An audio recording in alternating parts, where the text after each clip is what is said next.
Hello and welcome to this episode of the ManMade podcast. I am your host Andrew, and today we'll be looking at a tool that's often overlooked, and that's a shame considering that it's so unbelievably useful. Of course, I'm talking about calendars. It's probably in the title. These are incredibly useful, and part of the problem with them being so unbelievably useful is that I don't actually know quite where to start with them. So when in doubt, start from the beginning.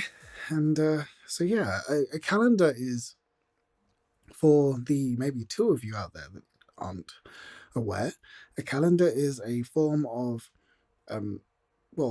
telling the date. It's a map of the weeks in a month.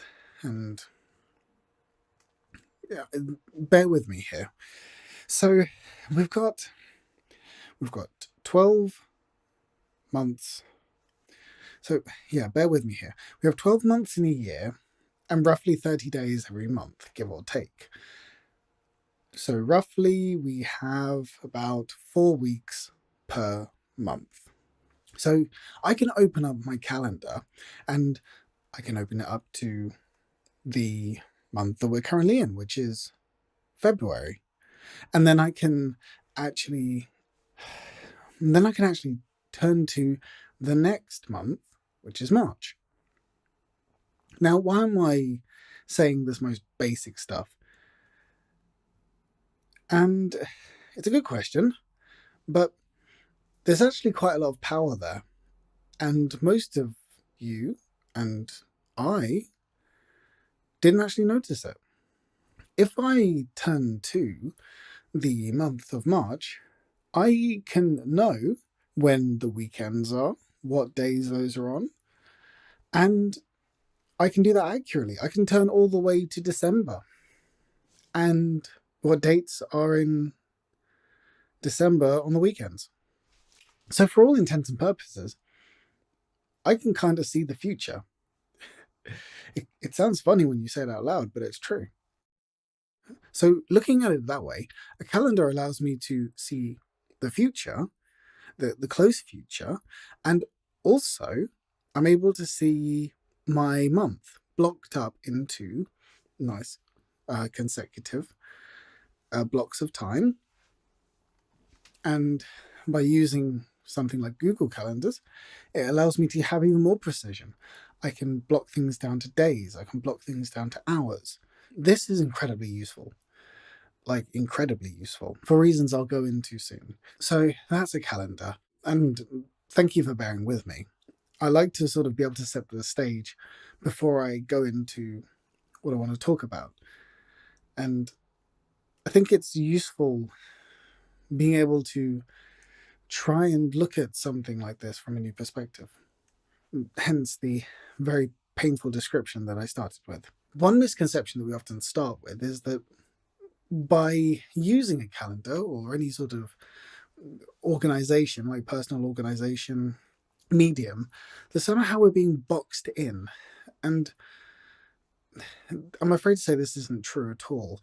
The other idea that a lot of people have is that by using a calendar, you're also losing time.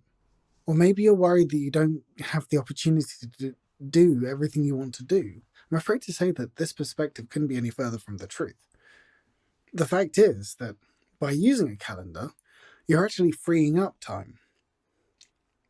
You're making yourself more available, not less available.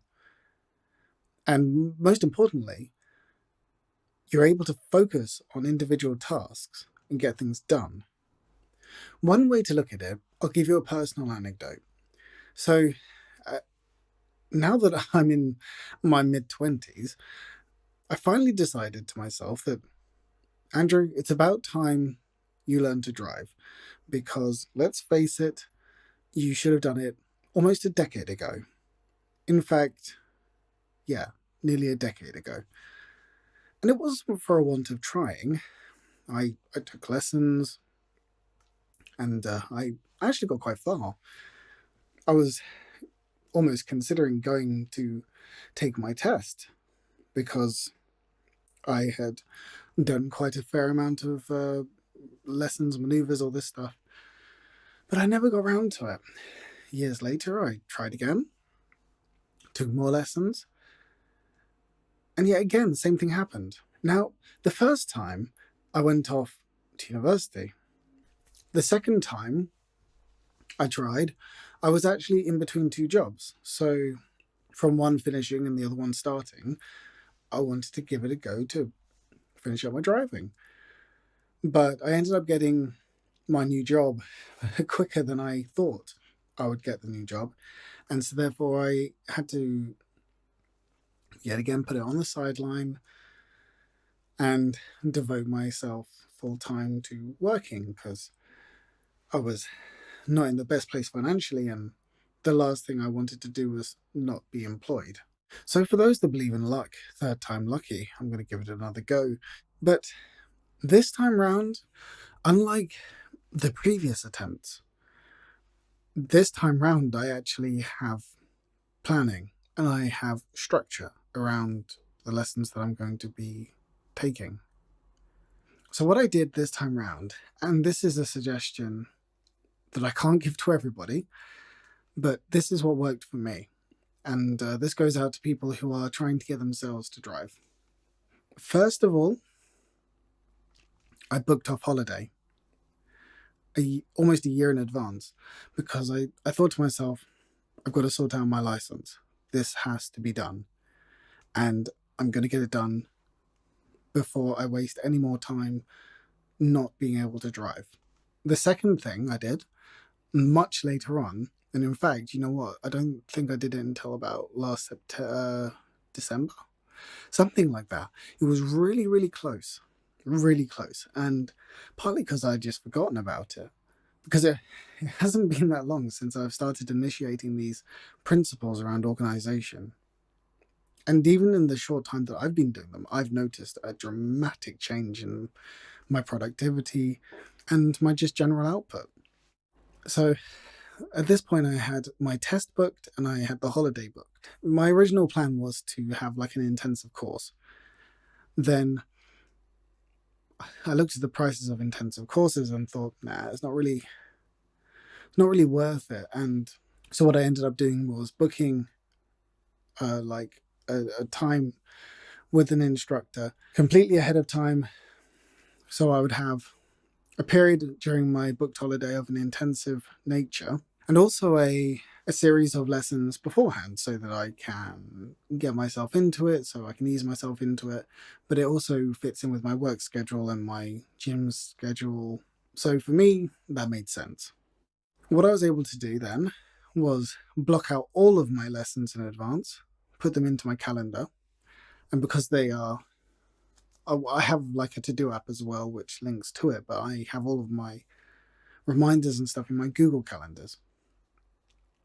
And so therefore I can get notifications on my phone, on all my devices, to say, for example, you've got a lesson today.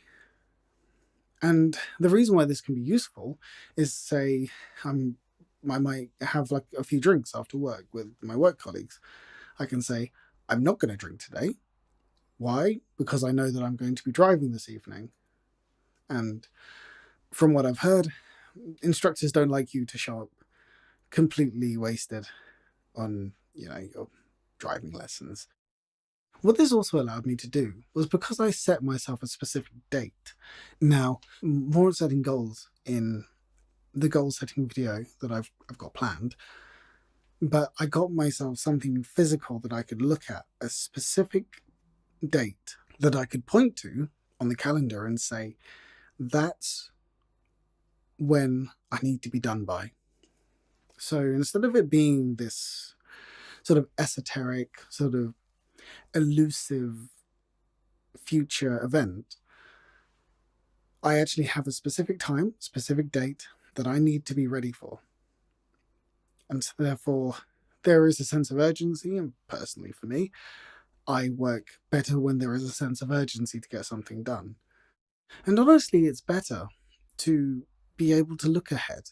This is something that I'll go over in more videos, but To be able to be proactive and not reactive to everything will actually give you so much more peace of mind, because it can be quite stressful when you're constantly reacting to things. Now, there is a skill in being able to roll with the punches, as it were. I'm someone who's naturally very, I nearly said asynchronous, spontaneous was the word I was looking for. And so I am able to have something unexpected to me happen, and usually I can work with it until there's an outcome that I find preferable, but not always. And despite this being quite a useful thing, the more you think about it, surely the better it would actually be if you weren't constantly trying to shift things around that could have been preempted and planned for in advance. There's an idea that I'm working on, which isn't anything new, but it's a way of me summing up other ideas that I've had into principles, like a packaged version of a lot of what I'm trying to say. This concept at the moment I've called the virtue of responsibility, roughly mimicking the objectivists' idea of the virtue of selfishness, which is a topic for another time. This idea is that when we take responsibility for the things in life that we should take responsibility for, that is the steps that we take towards becoming the best versions of ourselves that we can be. And this is not an original idea by any stretch of the imagination, but this is how I describe it. So part of that journey is being responsible with time, because we cannot add or take away anything when it comes to time, but we can choose what we do with the time that we have, for the most part. Chances are, if you're listening to this, you can do that. So this is part of the journey that we should be going on, taking responsibility of our time. This doesn't have to necessarily mean maximizing every second for the most outcome, though this can be good if you are looking towards a certain goal that needs a lot of work. But time isn't the only responsibility we have. And so dedicating all of your time to time management, you actually will start to neglect some of your other responsibilities. And so you need to find the moderation which works for you in your situations. So for me, how that looks is that I use Google Calendars. I also have a Samsung calendar because I use a Samsung phone. I have quite a few calendars, actually. I use some other applications, like the Anydo app, which has its own calendar that syncs with Google Calendars, for example. And that brings me on to the last sort of subject, as it were. The fact that if you choose to go down the digital calendar route, because obviously you can actually just buy a physical calendar and use that the same way, though I would recommend using a digital calendar and then using a physical calendar maybe alongside it, or maybe like a physical notepad if you wanted to do that, but then every time that you updated it, update your digital one.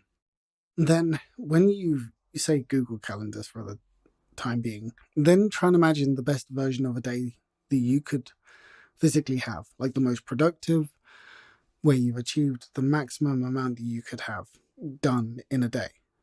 Then work out how long each section would take you, and then block it out. If you go to work, block that out. If you have a lunch break, block that out. Try doing it for like a week, or even no, try doing it for a day, and then see how it goes. The idea is not to have your time stringently calculated, but to have an idea of how long each section would take, and overall have the accumulation of all your tasks done We'll talk more on the details of time management in another video, as this is very much on the general overview of calendars and their usefulness. Because of this modern age of technology, we can use applications like Google Calendars to actually use multiple different calendars.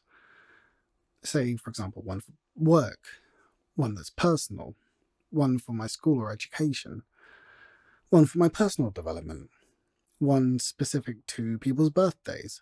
And the best thing is I can actually have them all active at the same time. I can actually see the overview of all of the different calendars, so I know what time is blocked where, what I'm expecting when. All the while, I can still have all of my tasks split into their respective categories. And this doesn't have to take long.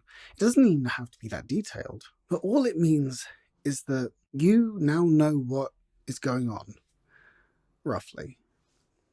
Someone says to you, hey man, can you come down the pub next week?